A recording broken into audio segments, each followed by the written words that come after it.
Greetings, dear learners. Welcome to an exciting day of learning and growth. Today, we embark on a journey of knowledge and enjoyment as we delve into the fascinating world of crime detection and investigation.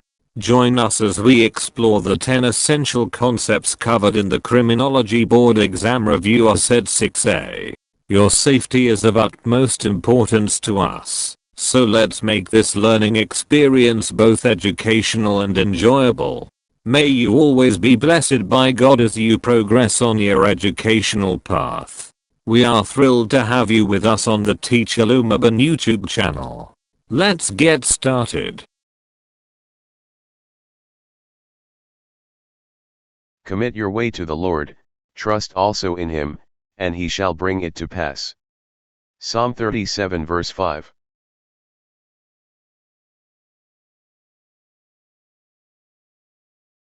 The primary course of action in case of a fire. A. Pack up and flee.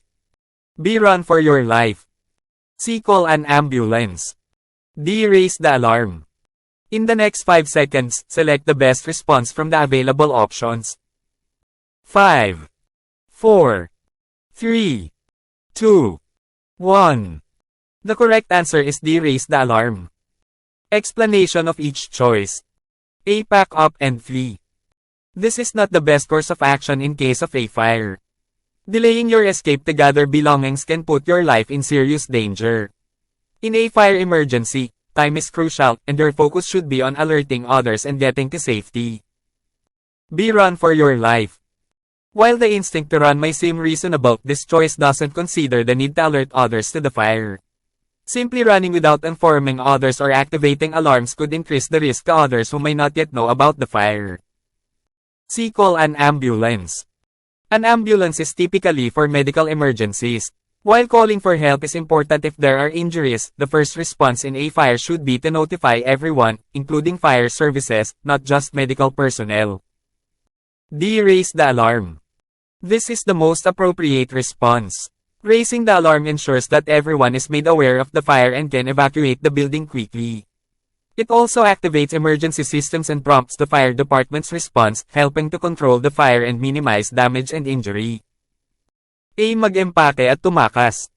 Hindi ito ang pinakamahusay na paraan ng pagkilos kung sakaling magkaroon ng sunog. Ang pagkaantala sa iyong pagtakas upang mangolekta ng mga gamit ay maaaring maglagay ng iyong buhay sa malubhang panganib. Sa isang emergency sa sunog, ang oras ay mahalaga, at ang iyong pagtuon ay dapat sa pag-alerto sa iba at pagpunta sa kaligtasan. B. Tumakbo para sa iyong buhay. Bagamat mukhang makatwiran ng instinct na tumakbo, hindi isinasaalang-alang ng pagpipiliang ito ang pangangailangang alertuhan ang iba sa sunog. Ang simpleng pagtakbo ng hindi nagpapaalam sa iba o nag-a-activate ng mga alarma ay maaaring magpataas ng panganib sa iba na maaaring hindi pa nakakaalam tungkol sa sunog. C. Tumawag ng ambulansya. Ang ambulansya ay karaniwang para sa mga medikal na emerhensya. Habang ang pagtawag para sa tulong ay mahalaga kung may mga pinsala, ang unang pagtugon sa isang sunog ay dapat na ipaalam sa lahat, kabilang ang mga serbisyo ng bumbero, hindi lamang mga medikal na tauhan. D. Itaas ang alarma. Ito ang pinakaangkop na tugon. Ang pagtaas ng alarma ay nagsisiguro na ang lahat ay nababatid sa sunog at mabilis na makakaalis sa gusali. Ina-activate din ito ang mga sistemang pang-emerhensya at hinihimok ang pagtugon ng kagawaran ng bumbero na tumutulong na makontrol ang sunog at mabawasan ng pinsala at pinsala.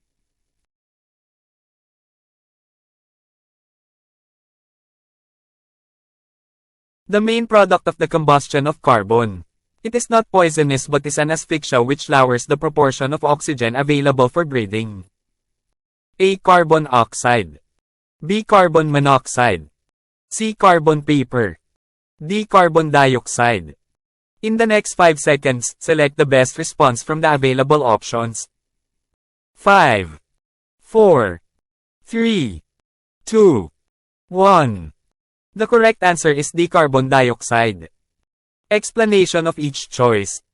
A. Carbon oxide. This is a general term that can refer to either carbon monoxide, CO, or carbon dioxide, CO. Since it's not a specific compound, it doesn't directly answer the question. B. Carbon monoxide. This is a poisonous gas, CO, produced by incomplete combustion of carbon-containing materials. It is highly toxic because it binds to hemoglobin in the blood, preventing oxygen from being transported in the body. This does not match the description in the question. See carbon paper. This is a material used for making copies of written or typed documents by placing it between two sheets of paper. It has no relevance to combustion or breathing. D. Carbon dioxide. This is a colorless, odorless gas, CO, produced by the complete combustion of carbon. It is not poisonous but can act as an asphyxiant by displacing oxygen in the air, reducing the amount of oxygen available for breathing. This matches the description in the question, making it the correct answer. Ang tamang sagot ay D. Carbon dioxide. Paliwanag ng bawat pagpipilian. A. Carbon oxide. Ito ay isang pangkalahatang termino na maaaring tumukoy sa alinman sa carbon monoxide, CO, o carbon dioxide, CO. Dahil hindi ito isang partikular na tambalan, hindi nito direktang sinasagot ang tanong. B. Carbon monoxide. Ito ay isang nakakalason na gas, CO, na ginawa ng hindi kumpletong pagkasunog ng mga materyales na naglalaman ng carbon. Ito ay lubhang nakakalason dahil ito ay nagbubuklod sa hemoglobin sa dugo na pumipigil sa pagdadala ng oxygen sa katawan. Hindi ito tumutugma sa paglalarawan sa tanong. C. Carbon paper. Ito ay isang material na ginagamit para sa paggawa ng mga kopya ng nakasulat o na-type na mga dokumento sa pamamagitan ng paglalagay nito sa pagitan ng dalawang sheet ng papel. Wala itong kaugnayan sa pagkasunog o paghinga. D. Carbon dioxide. Ito ay isang walang kulay, walang amoy na gas, CO, na ginawa ng kumpletong pagkasunog ng carbon. Ito ay hindi lason ngunit maaaring kumilos bilang isang asphyxiant sa pamamagitan ng pag-displace ng oxygen sa hangin, na binabawasan ang dami ng oxygen na magagamit para sa paghinga. Tumutugma ito sa paglalarawan sa tanong na ginagawa itong tamang sagot.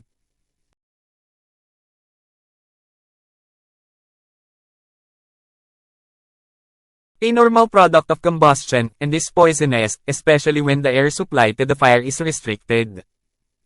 A. Carbon oxide. B. Carbon monoxide. C. Carbon paper. D. Carbon dioxide. In the next 5 seconds, select the best response from the available options.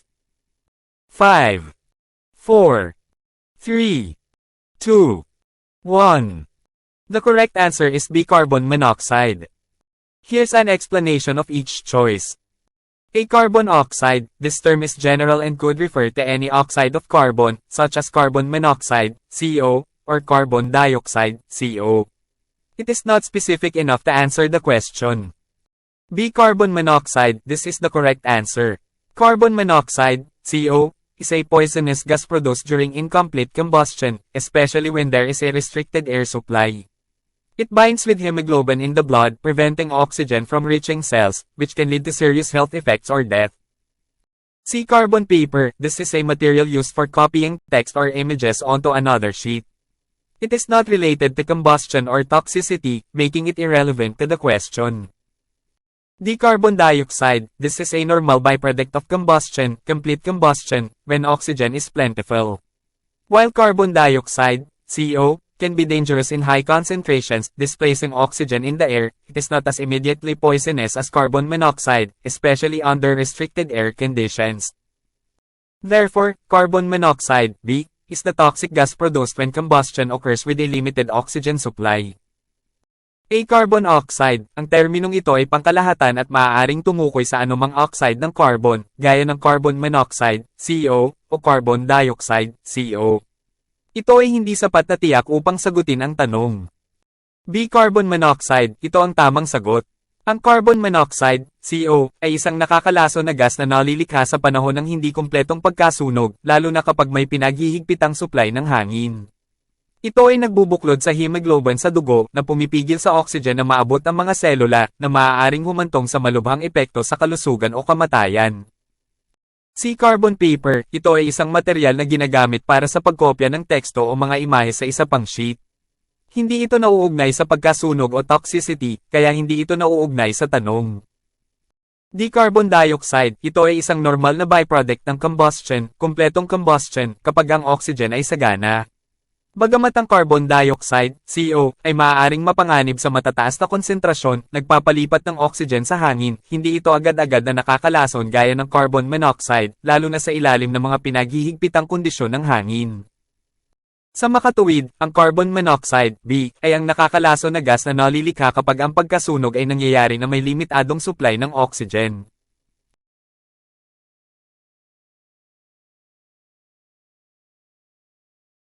The fire-resisting property of structural elements and the behavior of a building material in a fire, it is used to predict how long it will resist the effect of a fire before it fails. A. Fire resistance. B. Fire duration. C. Fireproof. D. Fire strength. In the next 5 seconds, select the best response from the available options. 5, 4, 3, 2, 1. The correct answer is A. Fire resistance. Explanation of each choice.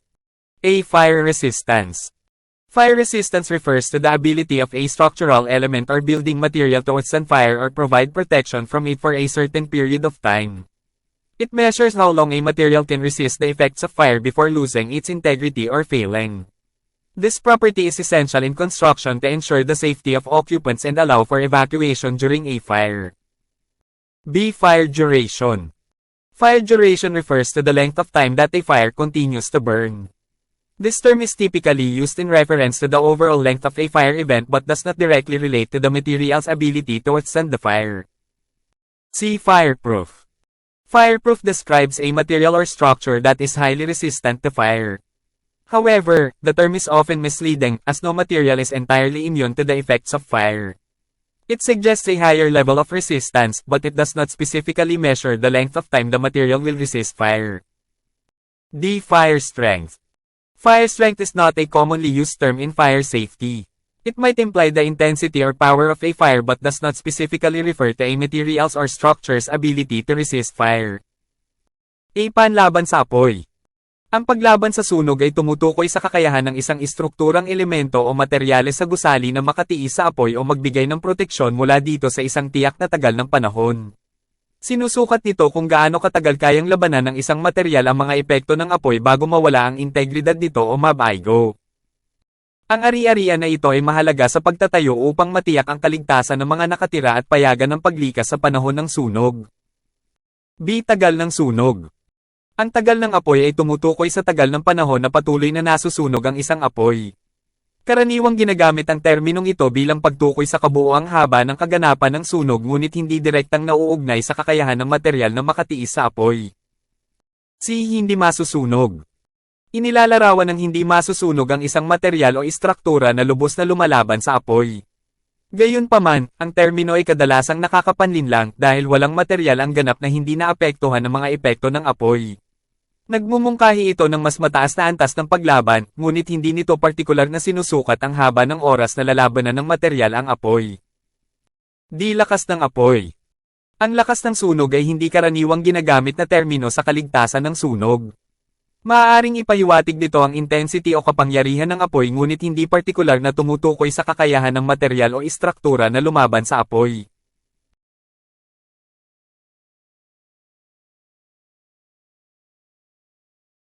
A type of fire that is the result of the combustion of certain metals in finely divided forms, magnesium, potassium, zinc, etc. A. Class A. B. Class B. C. Class C. D. Class D. In the next 5 seconds, select the best response from the available options. 5, 4, 3, 2, 1. D. Class D. Explanation of each choice. A. Class A. Class A fires involve ordinary combustible materials like wood, paper, cloth, rubber, and some plastics.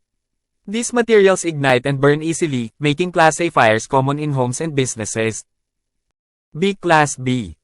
Class B fires involve flammable liquids and gases such as gasoline, oil, propane, and alcohol.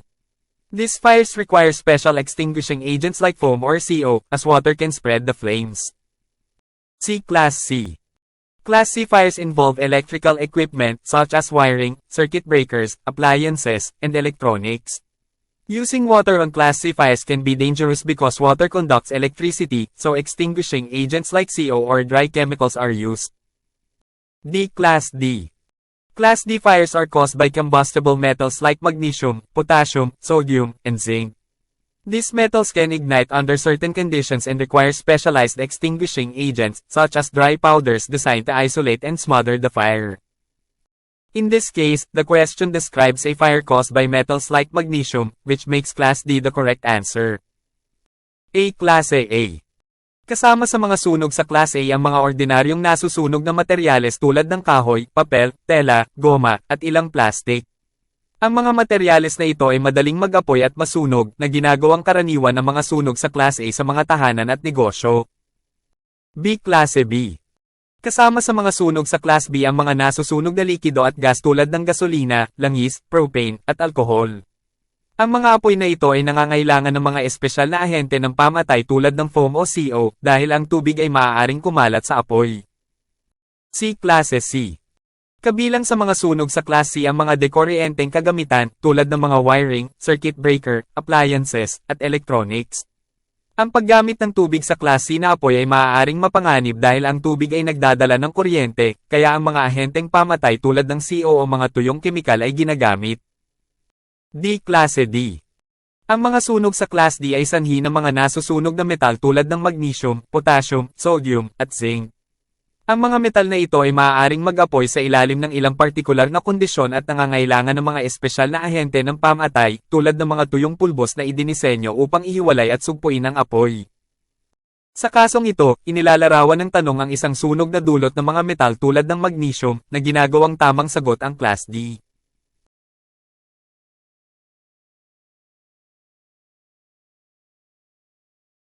A type of fire which results from burning of wood, paper, textiles, and other carbonaceous materials. Extinguishment of this fire is by quenching and cooling. A. Class A. B. Class B. C. Class C. D. Class D. In the next 5 seconds, select the best response from the available options. 5, 4, 3, 2, 1. The correct answer is A. Class A. Explanation of each choice. Class A fire. This type of fire involves materials that leave ash when burned, such as wood, paper, cloth, textiles, and other carbonaceous, carbon-containing, substances. These fires are extinguished by quenching and cooling, typically using water or foam, which removes the heat and cools the burning material. Class B fire. This type of fire involves flammable liquids like gasoline, oil, paint, and other petroleum-based products. Extinguishing a Class B fire typically requires smothering agents such as foam, carbon dioxide, or dry chemicals to cut off the oxygen supply. Class C fire. This type of fire involves electrical equipment such as wiring, circuit breakers, and appliances. The extinguishing agent must be non-conductive to avoid electrical shock. Common agents include carbon dioxide and dry chemical extinguishers. Class D fire. This type of fire involves combustible metals such as magnesium, aluminum, sodium, or potassium. These fires require specialized dry powder extinguishing agents that can absorb heat and smother the fire without reacting with the burning metal. In summary, Class A fires involve common combustible materials like wood and paper, which are extinguished by cooling, example, with water. Class A fire. Ang ganitong uri ng apoy ay kinabibilangan ng mga materyales na nag-iiwan ng abo kapag nasusunog, tulad ng kahoy, papel, tela, at iba pang carbonaceous na naglalaman ng carbon, ng mga sangkap. Ang mga apoy na ito ay pinapatay sa pamamagitan ng pagsusubo at paglamig, karaniwang gumagamit ng tubig o foam, na nag-aalis ng init at nagpapalamig sa nasusunog na materyal. Class B fire. Ang ganitong uri ng apoy ay nagsasangkot ng mga nasusunog na likido tulad ng gasolina, langis, pintura, at iba pang produktong nakabase sa petrolyo. Ang pag-apula ng isang Class B na apoy ay karaniwang nangangailangan ng mga ahente ng pamumulaklak tulad ng foam, carbon dioxide, o mga tuyong kemikal upang maputol ang supply ng oxygen. Sunog sa Class C. Ang ganitong uri ng sunog ay kinabibilangan ng mga dekoryenteng kagamitan tulad ng mga cable, circuit breaker, at mga kasangkapan. Ang extinguishing agent ay dapat na non-conductive upang maiwasan ang electrical shock. Kasama sa mga karaniwang ahente ang carbon dioxide at mga dry chemical extinguisher. Class D fire. Ang ganitong uri ng apoy ay kinabibilangan ng mga nasusunog na metal tulad ng magnesium, aluminum, sodium, o potassium. Ang mga apoy na ito ay nangangailangan ng mga espesyal na dry powder extinguishing agent na maaaring sumipsip ng init at mapapatay ang apoy nang hindi tumutugon sa nasusunog na metal. Sa buod, ang Class A na sunog ay kinabibilangan ng mga karaniwang nasusunog na materyales tulad ng kahoy at papel na naalis sa pamamagitan ng paglamig, halimbawa, gamit ang tubig.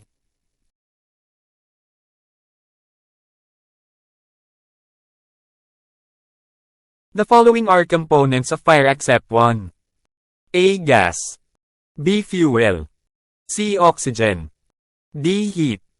In the next 5 seconds, select the best response from the available options. 5, 4, 3, 2, 1. The correct answer is A. Gas. Explanation of each choice. Fuel, this is a combustible material that burns when exposed to heat.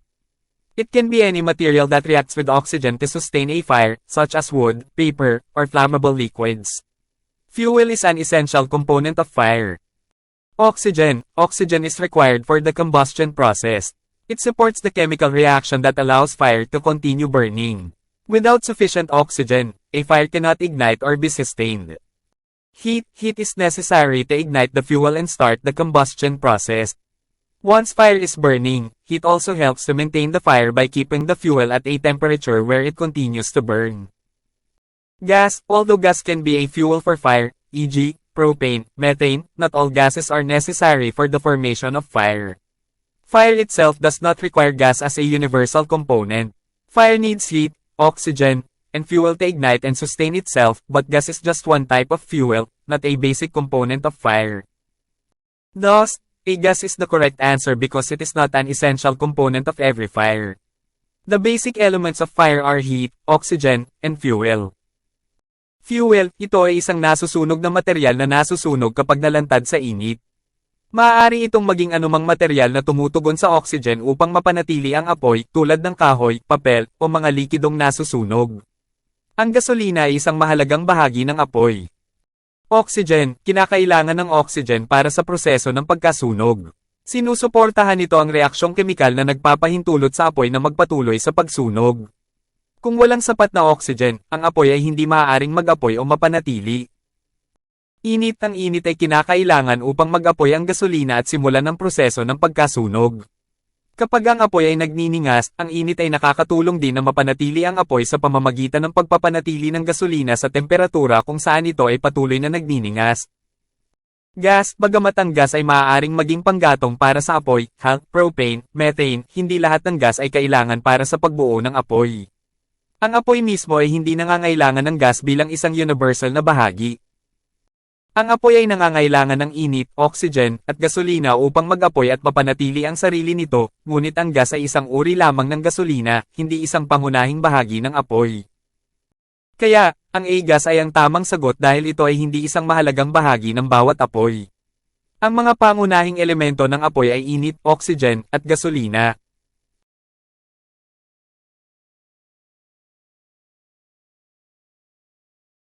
It is observed in structural fires and can be an indicator of the fire travel and point of origin.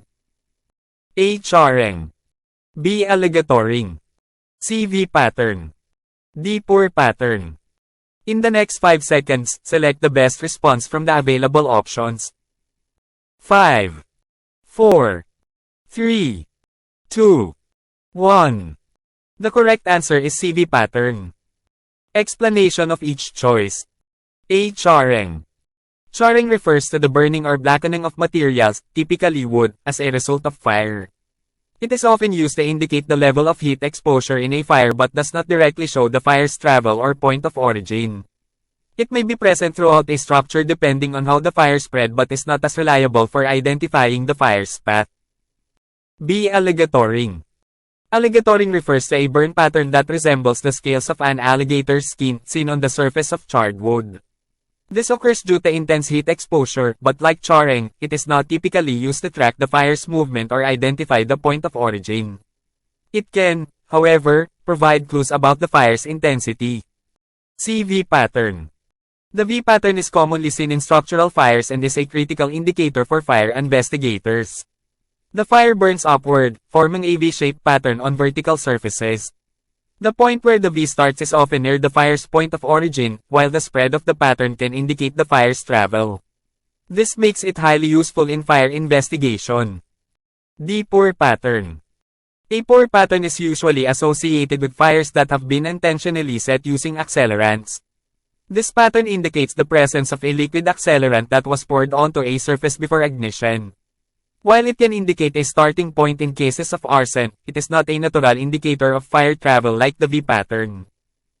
In fire investigations, the V pattern is particularly valuable because it naturally points toward the fire's origin and can show how the fire spread through the structure. A charring. Ang charring ay tumutukoy sa pagkasunog o pag-itim ng mga materyales, karaniwang kahoy, bilang resulta ng apoy. Madalas itong ginagamit upang ipahiwatig ang antas ng pagkakalantad ng init sa isang apoy ngunit hindi direktang nagpapakita ng paglalakbay o punto ng pinagmulan ng apoy. Maaaring naruroon ito sa buong istruktura depende sa kung paano kumalat ang apoy ngunit hindi gaanong maaasahan para sa pagtukoy sa daanan ng apoy. B. Alligatoring. Ang alligatoring ay tumutukoy sa isang pattern ng paso na kahawig ng mga kaliskis ng balat ng isang alligator na nakikita sa ibabaw ng sunog na kahoy. Nangyayari ito dahil sa matinding pagkakalantad sa init, ngunit tulad ng sunog, hindi ito karaniwang ginagamit upang subaybayan ang paggalaw ng apoy o tukuyin ang pinanggalingan. Gayunpaman, maaari itong magbigay ng mga pahiwatig tungkol sa tindi ng sunog. CV pattern. Ang V-pattern ay karaniwang nakikita sa mga istrukturang sunog at isang kritikal na tagapagpahiwatig para sa mga investigador ng sunog. Ang apoy ay nasusunog paitaas na bumubuo ng hugis V na pattern sa mga patayong ibabaw. Ang punto kung saan nagsisimula ang V ay madalas na malapit sa pinanggalingan ng apoy, habang ang pagkalat ng pattern ay maaaring magpahiwatig ng paglalakbay ng apoy. Ginagawa nitong lubos sa kapaki-pakinabang sa pagsisiyasat ng sunog. D. Ibuhos pattern. Ang pattern ng pagbuhos ay karaniwang nauugnay sa mga apoy na sadyang itinakda gamit ang mga accelerant. Ang pattern na ito ay nagpapahiwatig ng pagkakaroon ng isang likidong accelerant na ibinuhos sa isang ibabaw bago mag-apoy. Bagamat maaari itong magpahiwatig ng panimulang punto sa mga kaso ng panununog, hindi ito natural na tagapagpahiwatig ng paglalakbay sa sunog tulad ng V-pattern. Sa mga pagsisiyasat sa sunog, ang V-pattern ay partikular na mahalaga dahil natural itong tumuturo sa pinagmulan ng apoy at maaaring ipakita kung paano kumalat ang apoy sa istruktura.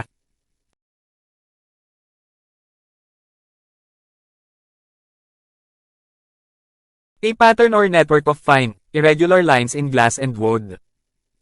A. Crazing. B. Spalling. C. Light bulbs. D. Charring. In the next 5 seconds, select the best response from the available options. 5, 4, 3, 2, 1. The correct answer is A. Crazing. Here's an explanation of each choice. A crazing. This refers to a pattern of fine, irregular lines or cracks that appear on the surface of materials like glass, ceramics, or wood. It occurs due to uneven heating or cooling, causing stress in the material. In glass, crazing is often seen as a spiderweb-like pattern. B. Spalling. This refers to the breaking, chipping, or splintering of a material, often caused by heat or mechanical stress. In a fire, spalling can occur in concrete or bricks when moisture inside heats up and expands, causing pieces to break off. C. Light bulbs. This option is irrelevant to the description. Light bulbs are a source of illumination, and while they can be affected by heat or fire, they don't develop a fine pattern of lines like described in the question. D. Charring. Charring is the burning of material that results in a blackened or carbonized surface, typically on wood or organic materials. It is not associated with a pattern of fine lines but rather with deep burns or blackened areas. Thus, crazing is the best fit for the description of a network of fine, irregular lines. A crazing. Ito ay tumutukoy sa isang pattern ng pino, hindi regular na mga linya o bitak na lumalabas sa ibabaw ng mga materyales tulad ng salamin, ceramika, o kahoy. Nangyayari ito dahil sa hindi pantay na pag-init o paglamig na nagiging sanhi ng stress sa material. Sa salamin, madalas na nakikita ang crazing bilang isang pattern na tulad ng spiderweb. B. Spalling. Ito ay tumutukoy sa pagkabasag, pagkaputol, o pagkahiwa ng isang material, kadalasang sanhi ng init o mekanikal na stress. Sa isang sunog, ang spalling ay maaaring mangyari sa konkreto o mga brick kapag ang kahalumigmigan sa loob ay uminit at lumalawak na nagiging sanhi ng pagkaputol ng mga piraso. Sa mga bombilya ang pagpipiliang ito ay hindi nauugnay sa paglalarawan. Ang mga bombilya ay pinagmumulan ng pag-iilaw at bagamat maaari silang maapektuhan ng init o apoy, hindi sila nagkakaroon ng magandang pattern ng mga linya tulad ng inilalarawan sa tanong. Di-charring. Ang charring ay ang pagkasunog ng material na nagreresulta sa isang itim o carbonized na ibabaw, kadalasan sa kahoy o mga organikong materyales. Ito ay hindi nauugnay sa isang pattern ng mga pinong linya ngunit sa halip na may malalim na paso o itim na mga lugar. Kaya, ang tracing ang pinakaangkop para sa paglalarawan ng isang network ng mga pino at hindi regular na linya.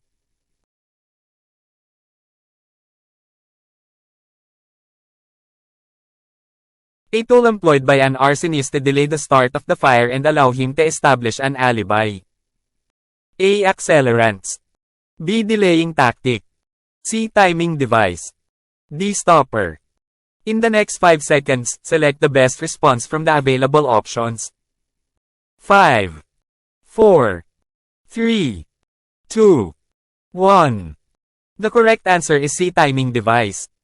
Here's a breakdown of each choice. A. Accelerants.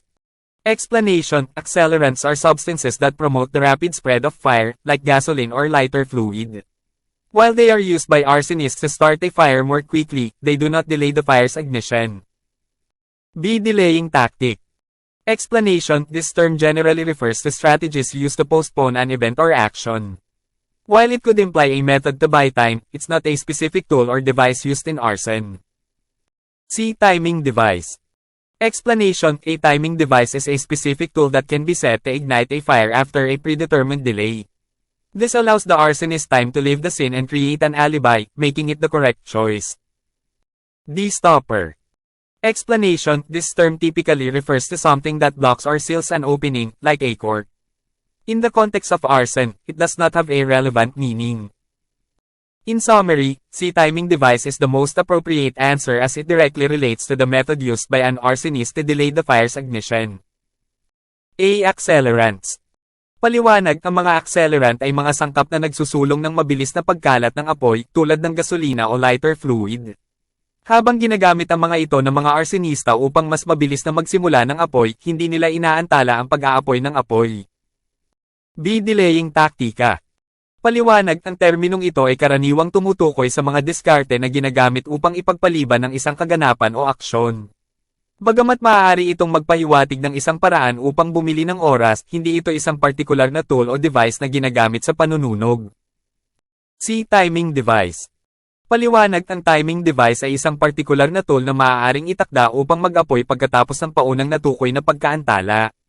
Nagbibigay daan ito sa arsonist na umalis sa eksena at lumikha ng alibi, na ginagawa itong tamang pagpipilian. D. Stopper. Paliwanag: ang terminong ito ay karaniwang tumutukoy sa isang bagay na humaharang o nagtatakip ng siwang, tulad ng isang tapon. Sa konteksto ng arson, wala itong kaugnay na kahulugan. Sa buod, ang C. Timing device ay ang pinakaangkop na sagot dahil direktang nauugnay ito sa paraan na ginamit ng arsonist upang maantala ang pagsiklab ng apoy.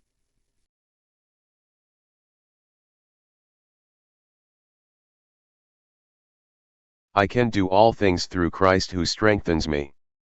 Philippians 4 verse 13.